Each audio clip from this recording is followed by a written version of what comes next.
كل مرة لما صاحبة مراتي كانت بتيجي، مراتي كانت بتاخدها جوه في الأوضة وتخرج العيال بره وتقفل باب الأوضة، لدرجة ان انا استغربت في البداية وقررت اعرف ايه اللي بيحصل بالظبط جوه، واستخبيت فعلا وفتحت باب الأوضة فجأة وشفت منظر عمري ما كنت اتخيل ان انا اشوف المنظر ده، لدرجة ان انا شعري شاب.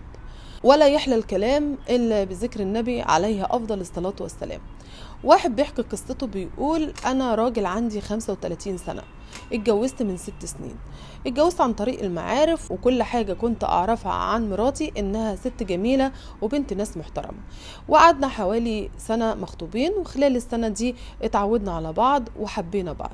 بعدها اتجوزنا، وطبعا الظروف ما كانتش أحسن حاجة. قررت إن أنا أجيب عقد عمل وأسافر بره، وكنت مبسوط جدا في الشغل اللي أنا كنت شغال فيه بره. وجت في يوم مراتي اتصلت عليا وقالت لي: ما ينفعش